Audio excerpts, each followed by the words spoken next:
女儿说学校食堂饭菜有异味，我担心女儿身体，于是每天给她送饭。她班上同学尝了之后，纷纷要求订我家的盒饭，我干脆在学校门口摆摊卖盒饭，2荤2素只收成本价7元。可没想到，没过几天，我的摊位就被学生家长给砸了。你有没有健康证和格证？我家孩子吃坏了肚子，耽误中考，你负责吗？有的家长甚至把我发到网上，痛斥我赚黑心钱，损害孩子健康。好吧，既然你们这么喜欢，就接着吃学校食堂的臭肉吧。我在学校门口摆摊卖了1个月的盒饭，这天我照常出摊，可没想到却被几个人给围了起来。谁让你在这卖盒饭的？赶紧走！我疑惑地看了那人一眼，你们是城管吗？领头的是一个烫着波浪卷的女人，冲我一挑眉。我们是学生家长，学校门口不允许卖吃的，你不知道啊？得知不是城管，我的心稍微安了片刻，连忙解释道，我女儿也在这里上学，前几天她给我说学校的食堂不好吃，我给老师申请给她送饭的她的同学尝了之后，也想吃我家的饭，我这才在这里摆了摊。你们可以看看我家盒饭的分量，鸡腿、牛肉还有排骨，我卖的价格和食堂是一样的，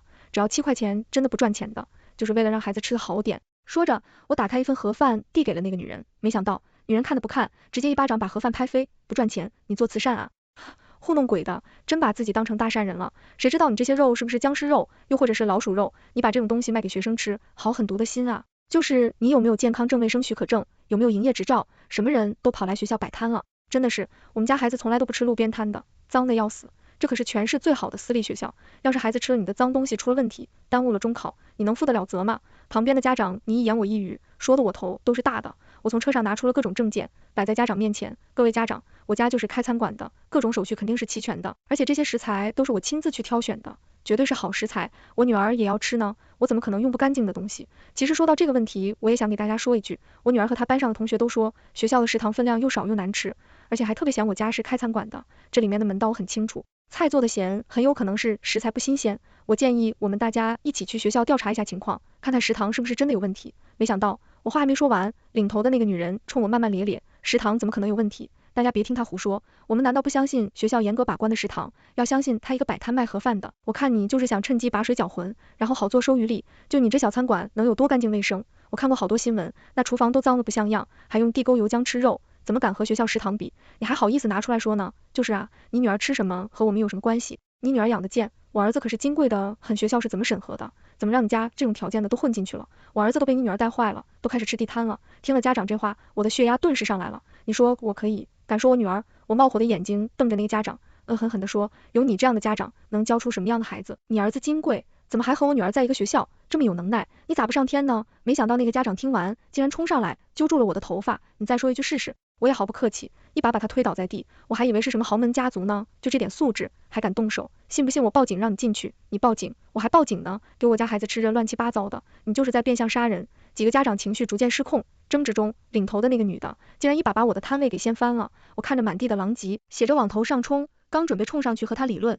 却被身后的声音叫住了，妈，你没事吧？我一转头，只能把你打开。我一见学校围栏里面已经围满了学生，女儿姚安正满脸担忧地看着我，看到女儿，我瞬间冷静了下来，在学校门口和他们发生争执不合适，万一造成不好的影响，最后受伤害的也是我女儿。此时学校的保安也走了过来，冲着我们挥挥手，这里是学校，要闹事别在这里闹，走走走。领头的那个女的恶狠狠地瞪着我，今天我就是给你个教训，以后你要是还在这里卖盒饭，我建议你再挨一次。我深吸了一口气，强压着怒火，纷纷凑到孩子面前，以后别吃这种路边摊，吃坏了肚子耽误学习怎么办？现在是初3关键时期，要以学习为主，学校食堂干净又卫生，可别再吃这种乱七八糟的东西了，生活费不够了，给妈妈说在食堂吃点好的，这种路边摊都不卫生，吃进医院了，妈妈多心疼啊。我冷眼看见那帮家长从包里掏出一份用保温盒装好的饭菜，递给女儿，安安，妈没事，饿了吧，快吃饭吧。安安懂事的接过饭盒，默默的吃了起来。但它的香气很快吸引了周围的同学，好几个同学看着安安流口水，妈，我不想吃食堂，我喜欢吃阿姨做的盒饭。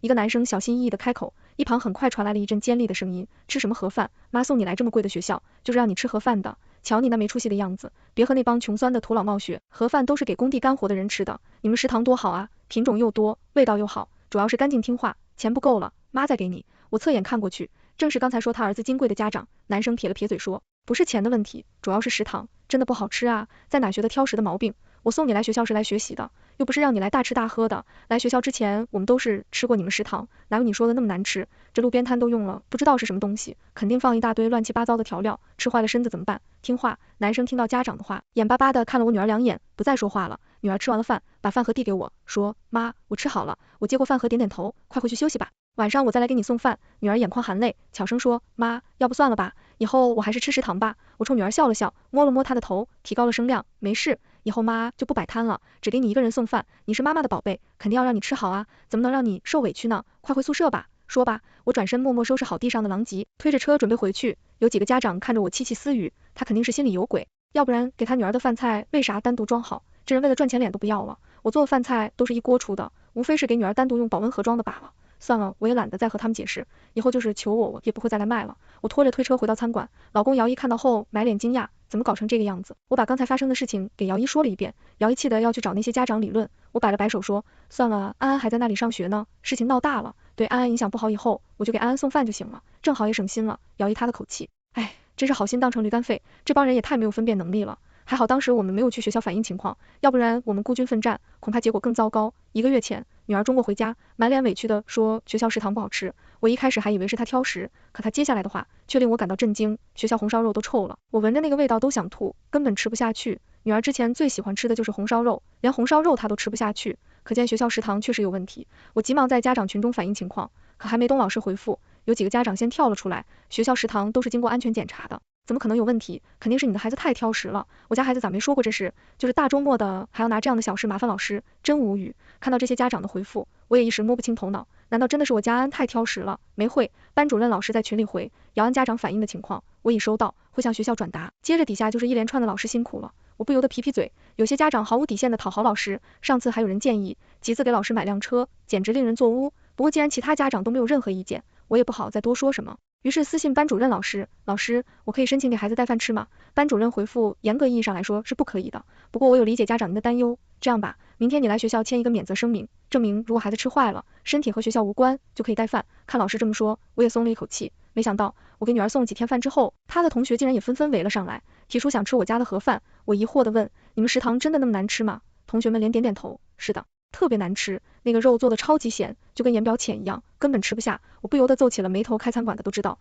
菜做很咸是因为什么？你们没有向学校反映吗？女儿说有同学反映了，可没有任何改变，而且同学还被老师针对，动不动就发展。我的眉头皱得更紧了。这所学校是我们当地最贵的私立学校，上学前我们家长都去考察过，还是吃过学校的食堂，当时还觉得学校食堂味道很好，而且种类丰富，算是非常经济实惠了。可没想到如今确实这样的情况。我本想过几天去学校看看到底是什么情况，可还没等我行动，就发生了今天的事情。姚一说的对，还好我没有直接去学校，不然凭我一个人的力量，非但不能解决问题，反而还有可能给女儿带来麻烦。晚上我刚准备去给女儿送饭，忽然一个女人怒气冲冲的闯了进来，姚安家长，看看你干的好事，我儿子因为吃你的地摊住院了。看着面前的女人，我微微一皱眉，你儿子是哪位？你别装不认识，我儿子就是姚安的同学吴雄飞。我这才看清。当初进来的女人正是上午说他儿子金贵的那家长，我疑惑地说，吴雄飞怎么了？吴雄飞妈妈气鼓鼓地冲我喊，被你害进医院了，千防万防还是差了一步，要不是吃了你家的地摊，我儿子怎么会进医院？要是因为这个耽误了学习，我跟你拼命。我没好气的撇撇嘴，你儿子的学习还用耽误吗？常年倒数第一，还有下降空间吗？吴雄飞妈妈一拍桌子，倒数第一怎么了？倒数第一也不是你毒害我儿子的理由，我明白了，你就是怕其他同学的成绩超过姚安，所以才故意在学校门口卖那些乱七八糟的东西的，你太乱了，太恶毒了。我简直要被他气笑了。吴雄飞妈妈，拜托你说话有点依据好吗？好，你说吴雄飞是吃了我家的东西才住院的，你有证据吗？怎么证明我家的东西不健康、不卫生呢？我要去你们厨房检查。吴雄飞妈妈不由分说就朝我家后厨走去，我也不拦着他，跟着一起来到了后厨。我家餐馆虽说算不上高档，但是在我们当地也算是小有名气，后厨都是明厨良灶，根本不怕别人来检查。吴雄飞妈妈冲殿后厨里，张大的嘴巴半天没吐出半个字来，我在一旁轻声说，怎么？我家后厨干不干净？你肯定是你用的食材不新鲜。说着，吴雄飞妈妈冬天捏心闻闻，可愣是没挑出半点毛病出来。我冷笑一声，欢迎你找相关部门来检查，看看我用的食材到底有没有问题。吴雄飞妈妈憋了半天，最后吐出一句，我不管，反正我儿子就是吃了你家的东西才住院的，你要负责。我简直无语，大姐，拜托你搞搞清楚，你儿子今天吃了我家的盒饭了吗？吴雄飞妈妈愣了一下，转而又怒气冲冲地说，今天没吃，可是昨天吃了，肯定是你摆地摊的时候有细菌进去了，才导致我儿子吃坏了肚子。我被他话逗乐了，您见过昨天吃坏了，今天拉肚子的吗？您有没有一点常识啊？大佬距离，你儿子吃我家盒饭都过去了24小时以上了，要是我家盒饭真的有问题，他昨天晚上就该进医院了。吴雄飞妈妈想了想说，那有可能是昨天晚上就开始拉肚子了，今天拉得太严重了，才进了医院。除了你家盒饭，我儿子就没吃别的东西，还能有什么原因？我斜眼看着他说，没吃别的东西，你再好好想想呢。今天你们把我摊位都掀了，我可没有卖盒饭，那你儿子吃了什么？吃的食堂啊，怎么了？总不可能是食堂有问题吧？我冷笑一声，你又是怎么肯定食堂没有问题的？吴雄飞妈妈挠头，我摆了摆手说，行了，咱俩在这争辩也没有意义，现在我要给我女儿送饭了，送完饭我去医院看看吴雄飞。说着，我便起身往外走，吴雄飞妈妈还在那里大吼大叫，我告诉你，你别想跑啊，我就在你店里等着你，你跑得了和尚跑不了庙。我把盒饭给女儿送了过去，顺便问了下她吴雄飞的情况，女儿大口嚼着鸡腿，嘟嘟囔囔的说，我敢肯定，吴雄飞肯定不是吃了咱家的饭才出问题的他，昨天到今天上午都好好的，今天下午突然肚子疼得厉害，听说都拉脱水了。我点点头，看来你们学校食堂是真的有问题。女儿咽下鸡腿，气愤地说，食堂绝对不干净，我们好多同学吃完食堂都拉肚子，不过吴雄飞是最严重的，今天老师就是看他情况很不好，这才把他送到离医院。说到吴雄飞，他妈妈真的太过分了，一开始还是吴雄飞嚷嚷着，吴雄飞是在学校上学校的，他妈妈的学校是在学校上学校的，他妈妈的学校是在学校上学校的，他妈妈的学校是在学校上学校的，他妈妈的学校是在学校上学校的，他妈妈的学校是在学校上学校的，他妈妈的学校是在学校上学校的，他妈妈的学校是在学校上学校的，他妈妈的学校是在学校上学校的，他妈妈的学校是在学校上学校的，他妈妈的学校是在学校上学校的，他妈妈的学校是在学校上学校的，他妈妈的学校是在学校上学校的，他妈妈的学校是在学校上学校的。我真的气死我了，等他出院了，我非得让他给我说法。我拍了拍女儿的脑袋说，安安乖，长大了，懂得心疼妈妈的醒了，这件事情和吴雄飞也没关系，他妈妈是他妈妈，他是他，我们大人之间的事情有我们自己的解决办法。行了，吃完快回去休息休息吧，一会儿该上晚自习了，我还要去医院看一下吴雄飞呢。女儿不满地说，看他干嘛？又和我们没关系，他妈妈还想扼杀我们啊。我皱了皱眉说，如果吴雄飞真的是因为吃食堂导致住院，那和我们的关系就大了，这说明你们食堂存在着严重的食品安全问题，我正准备联合其他家长查一下你们食堂的问题。女儿听完对我投来了钦佩的眼神，妈妈，你要当大英雄啊，你不知道你在我们班上已经是英雄了，我们同学都说要不是有你的盒饭，我们的日子都不知道该怎么过了。我从女儿笑笑说，行了，哪有那么夸张啊，快回去上课吧。回到饭店，吴雄飞妈妈果然还在等我，见我来了，她刚准备开口，我却打断了她说，行了，别在这废话了，去医院吧。吴雄飞妈妈恶狠狠地瞪了我一眼，我去了医院。到了医院之后，只见吴雄飞躺在病床上打着吊瓶，旁边还站着一个女人，我定睛一看，那个女人正是那天带头掀我摊位的人，我微微一皱眉，隐约有种不祥的预感。那个女人见我来了，突然情绪激动，冲上来就拽住了我的衣领，你好狠毒的心啊，好好的孩子被你害成这样，他现在还在初3的关键时期，你不能因为害怕他的成绩超过你女儿就给他下毒啊，你怎么能这么歹毒啊，你这是要把孩子的人生都给毁了吗？女人说着说着竟然哭了起来，手上力度也愈发的重，我被女人累得快喘不过气来，本能的用力挣脱了她的手，没想到女人竟然对我推翻在地，顺势坐在地上嚎啕大哭，用手不断的捶着地板，直到一旁的医生过来厉声呵斥，女人这才停止了她的行为。我被她这一出搞得一头雾水，疑惑的问吴雄飞妈妈，她是谁？吴雄飞妈妈说，这是芊芊妈妈，要不是她及时提醒我，我还没想到是你害了我儿子。说完，吴雄飞妈妈转头对芊芊妈妈说，谢谢你啊，还替我忙前忙后的，没什么，都是家长，这点小忙是应该的。芊芊妈妈叹口气说，我们今天中午才阻止了他，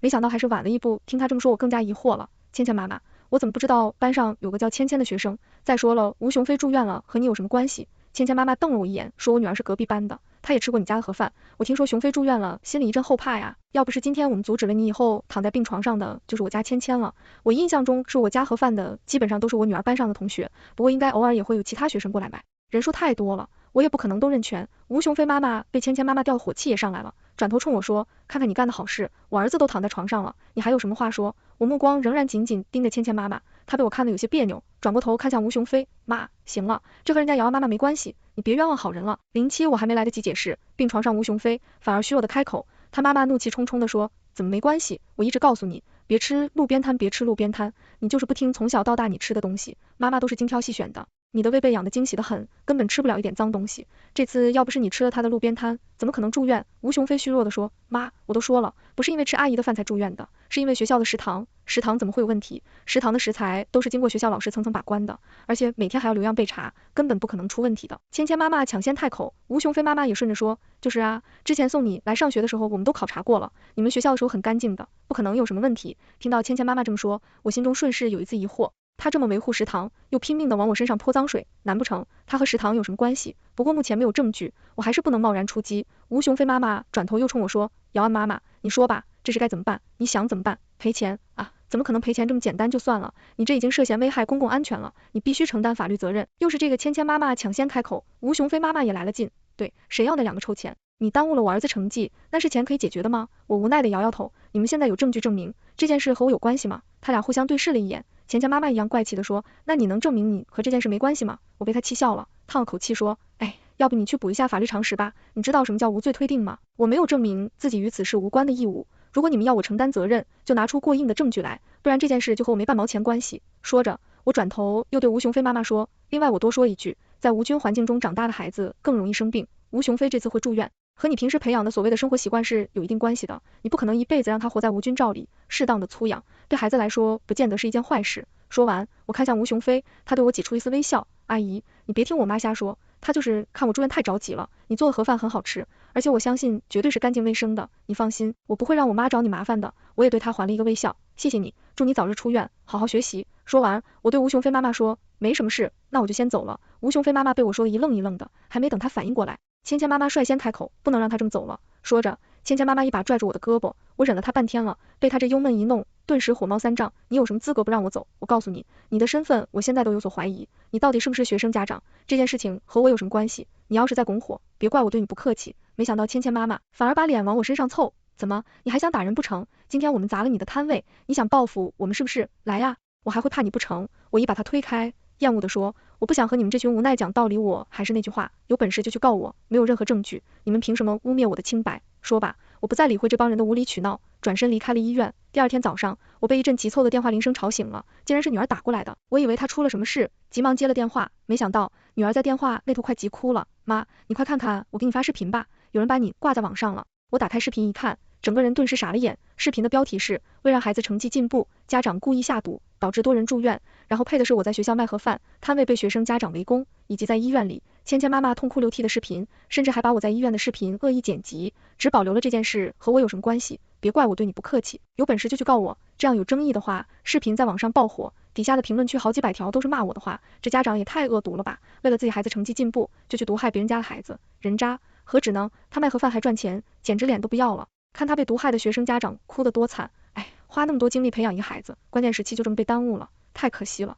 他还敢这么嚣张，这种人能教育出什么样的孩子？他女儿还有啥脸继续上学啊？退学去打工算了，打工都没人要他，他们全家都该死。甚至还有人把我家餐馆的定位发了出来，我看着视频只觉得一阵窒息，还没懂反应过来，我家餐馆外面忽然传来了一阵吵闹声，我急忙从窗户看过去，只见门口乌泱泱围了一群人，甚至还有人打出了无良商家毒害学生，还我孩子健康这样的标语。几个情绪激动的冲着我家扔臭鸡蛋和烂菜叶，其他人嘴里也不断喷着垃圾话，领头的那个人正是芊芊妈妈，老公姚一气的不行，拎起菜刀就准备出去和他们拼命，我急忙把他拦了下来，含着泪对他说，千万别冲动，我们报警，报警。警察很快来了，制止住了围观的人群，我和姚一出去对警察解释了来龙去脉，期间几个情绪激动的家长甚至往我们身上泼了一盆脏水，我颤抖的指着那家长对警察说，瞬间转过头，紧紧盯着泼水的那个家长，我这才看清，那人正是吴雄飞妈妈，我再也忍不了了，一屁股坐在了地上，嚎嚎大叫，我身上疼，头疼，我受不了了。警察被我的反应也吓坏了，连帮拨打120，把我和姚一送进了医院，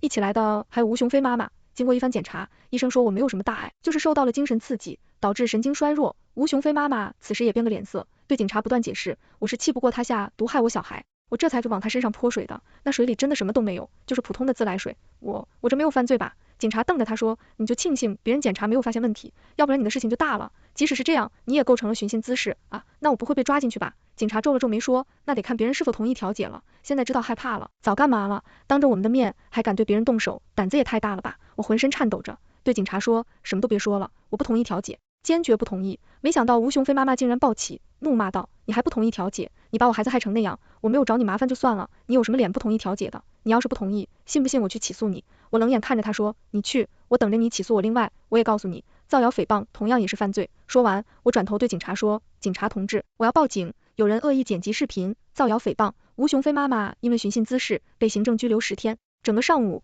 时间卫生、税务、消防等等相关部门的工作人员纷纷到我参观检查，但是我们平时都是严格按照规定经营的，没有查出任何问题。这件事一闹，那些围攻我家参观的人顿时消失得无影无踪。当然，我也把这些都录下了视频，但我很快意识到事情没有这么简单，他们拿我没办法，很有可能会对安安下手，这件事情不能再拖了。我立马和姚一商量好了对策，兵分两路直扑学校。到了学校，我立马联系了班主任老师，班主任老师显然也看到了视频，对我的到来没有感到惊讶，立刻让能力放入进的学校。此时正好是大课间，我直奔安安的教室，可安安却不在，我一下子慌了神。同样赶到关的还有班主任老师，我俩一起寻找安安的身影。在路过操场厕所时，我忽然听到了一声尖叫，我和老师立马冲了进去，只见安安被几个女生围在了中间，其中一个女生死死拽住安安的头发，我顿时火冒三丈，大喊一声，冲上去狠狠一脚，把那个女生踹倒在地。安安看见我来了，顿时哭到我怀里，我心疼地摸着她的脑袋，轻声安慰，没事，妈妈在呢，不怕。班主任老师也被这场景吓坏了，大喊，宋文谦，你们干嘛呢？谦，听到这个字，我瞬间警觉了起来，眼神犀利地盯向那个女生。安安边哭边说，我都不认识他们好端端的就把我拖进了厕所，呜呜。听到安安这么说，我的心都快碎了，我简直不敢想象，如果我晚到一步，安安会经历什么。我恶狠狠地盯着宋文谦，一字一顿地说，我不会放过你的。班主任老师喊我们几个人到办公室解决。路上，班主任老师面露蓝色，小声在我耳边说，这个宋文谦家里背景不简单，他妈妈承包了学校的食堂，对吧？我也小声地回。班主任老师听我这么说，满脸惊讶，你怎么知道的？我冷笑一声，猜都猜到了。老师，你实话实说，你们学校食堂是不是有问题？班主任老师深吸了一口气，另一口气。因为视频我看了，视频里出镜的家长根本就不是吴雄飞妈妈，而是宋文谦妈妈。这件事情水很深，我轻轻点了点头，对老师说，我知道，但是我们作为学生家长，这种关系到学生安全的问题，我们必须追查到底，您说是不是呢？更何况现在还关系到我的声誉和安安的人身安全。到了办公室里，年级主任已经等在那里了，看到我来，年级主任冷哼一声，姚安家长，之前你在学校卖盒饭，我就想有所耳闻，本来体谅你们生活不容易，不想赶你走，可没想到如今却出了这样的事情，我觉得你现在还是好好想想自己要面对什么样的法律责任吧。我摆了摆手说，老师，麻烦你先搞清楚，我们今天说的是这个事情吗？我们今天说的是宋文谦校园霸凌的事情。年级主任撇了撇嘴说，霸凌严重了吧？姚安家长，小孩子之间打得闹闹的，算不得什么大事，这怎么能叫做霸凌呢？宋文谦有年级主任撑腰，顿时来的底气，冲我们做起了鬼脸。我点点头，对安安说，安安，去拽他头发。安安也没有犹豫，上去一把抛住了宋文谦的头发。宋文谦被这下搞懵了，嗷的一嗓子嚎了出来。年级主任也傻了眼，对我大喊，哎，你干嘛呢？我微微一笑，您不是说小孩子之间打的闹闹不算什么吗？刚才宋文谦就是这样和安安打闹的。宋文谦疼的疼，大喊，你还踹我一脚呢？年级主任严肃地说，姚安家长，你这就不对了，你作为大人怎么能欺负一个孩子呢？我冷笑一声，我那是采取紧急措施，你家孩子被人拽住头发，你难道还能保持冷静和他讲道理？好，宋文谦，你说我踹你了，我给你道歉，你现在过来踹我一脚，咱俩就扯平了。宋文谦没想到我不按套路出牌，瞬间愣住了，呆呆的看着年级主任。我冲他一仰头，来啊，你踹我一脚，咱俩的事就平了，你霸凌安安的事情我们再重新说道。宋文谦呆在原地不敢动，年级主任看不下去了，对我说，姚安家长，麻烦你讲讲道理好不好？他们还是学生，有什么事情好商好量的，何必动手动脚的呢？再说了，一个巴掌拍不响，宋文谦为什么不欺负别人，偏偏欺负姚安？我被年级主任这话记得瞬间血涌上来，冒着被拘留的风险，扬起巴掌，准备让他听听一个巴掌拍得响不响。就在我的巴掌马上落到年级主任脸上的时候，外面忽然传来了一只寒声，谁说宋文谦只欺负安安的？他和那帮小太妹天天欺负同学，我都被他们打过一次，是的，我也被他们骂过，就是因为路上多看了他们一眼，何止我还被他们抢过10块钱呢，我被抢过5块，我被抢过20。外面同学的声音此起彼伏，瞬间让我清醒了下来。年级主任看着我的巴掌，倒吸了一口凉气，又听见外面同学们的声音，瞬间傻了眼。我把巴掌收了回去，看着他一字一顿地说，你听到了，孙文谦欺负的可不是一个人，今天这件事情我会联合其他家长找学校要一个交代。年级主任连帮陪着笑说，一定，这件事情我肯定会彻查的。那个没什么事的话你先回去吧。哦对，你卖盒饭的事情，过几天我们校长会亲自来找你的。我看了一眼手机，对年级主任露出一丝微笑，不用过几天了，我现在就需要找到你们校长，聊一聊学校食堂的事情吧。我话刚说完，外面顿时炸了锅了，老师呢？给我滚出来！操你妈的，你就给我孩子吃这个，我们要报警，要去告你们，太不要脸了。年级主任还没有意识到是怎么回事，一头雾水的看下来。我微微一笑，朝他晃晃手机，不用看了，学校后厨的照片已经被安安爸爸发到了班级群里了，现在恐怕全校的家长都知道了。在意识到学校食堂有问题之后，我就一直想办法打听学校食堂的情况，终于功夫不负有心人，我们的一个供货商一次喝多的时候说，他有个朋友就是给我们学校供食材的，那人说给我们学校供的食材都是姜柿糅和烂菜叶，我们本来想直接去学校反映起来，但是又拿不出直接的证据，担心其他家长不愿意和我们配合，如今我被逼到了绝境，于是早上和姚一商量好的对策，我来找安安，他则通过他的朋友走后门直奔学校食堂，本来我没想到他会这么快搞到证据，可是他说学校食堂后厨部负责看管冷库的，正好是我家餐馆之前的服务员，那个服务员早就看不惯学校食堂这么瞎搞了，但是又担心势单力薄，非但积不积起浪花，反而还会丢了工作，所以才一直没有做声。姚一把我们的经历给他说了一遍，他良心发现，于是把冷库的门打开，让姚一拍到了证据，看见那些图片简直触目惊心，有好几块肉都变成黑色了，显然是烂掉了，更别说后厨污水横流，蚊虫乱飞，一直吃这样的食堂，直到今天才有学生住院，真的是万幸。愤怒的家长很快把学校围了起来，相关部门的工作人员也迅速赶到了现场，学校校长和年级主任还想说点什么，却被家长们用石头砸了，抬不起头，只得灰溜溜的躲了起来。人群中，我忽然看到一个身影，正鬼鬼祟祟的往外挪，芊芊妈妈，我试着喊了一声，那人一回头，果然是宋文谦的妈妈，我连帮高喊一声，他就是食堂的承包商，别让他跑了。其他家长一听，顿时把他围了起来，他还拼命的想否认，可很快被释在。我这条视频瞬间在网上爆了，网友的评论也顿时两极反转，我就说肯定有反转，果然是如此。我这条视频瞬间在网上爆了，网友的评论也顿时两极反转，我就说肯定有反转，果然那个宋文谦的妈妈才是最坏的。我天，不仅想让别人替他背锅，还支持女儿去霸凌别人，太可怕了。原来真正的凶手都会先指控别人是凶手，不敢想，如果博主没有拍到学校食堂的视频，后果会是怎么样的？给学生吃这样的东西，良心真的不会痛吗？他赚这种黑心钱，难道不怕下地狱吗？我看着评论的声音，深深吸了一口气，这件事闹得太大了，从前就说了，从校长到年级主任，相关设施的人员都被抓了起来，宋文谦被迫转学了，听说到了新学校，其他同学知道他家的烂事，天天对他拳打脚踢，他有次忍不了和同学打了起来，却被同学当场戳瞎了眼睛，狗咬狗一嘴毛，他妈妈要是知道了，心的都痛啊。不过他妈妈恐怕没精力想那么多了，卖蓝肉危害学生健康，还在网上散播谣言，对我进行人身攻击，这些种种够他不够？他喝一壶的了。有人说他最少是10年起步了。吴雄飞的妈妈从看守所出来之后，吴雄飞在家里大闹立场，痛斥这些年对他妈妈的不满。听安安说，吴雄飞现在不可他妈说一句话，他爸也在和他妈闹离婚，没有头脑的女人，轻易就被别人利用当刀石，也怪不到儿子看不上他。教育局也组建了专班，很快稳定住了学校的秩序，但是学校食堂显然一时半会开不起来了，我还是每天别想起来。女儿送饭，那些吃饱热乎饭只能啃干面包的学生都快长哭了。这期间，很多家长纷纷爱着我，希望我还能继续去门口卖盒饭，我拒绝了。当初掀我摊位的时候，你们可没有手下留情，更何况我家饭店现在已经是网红饭店了，每天生意好到爆，各种网红博主来我家打卡，我现在哪有时间和精力去做那费力又不赚钱的盒饭呢？没有了食堂，大部分家长也没有时间给孩子做饭，没办法，只能高价从旁边的餐馆订盒饭，旁边餐馆的盒饭分量足，味道好，关键是食材干净卫生，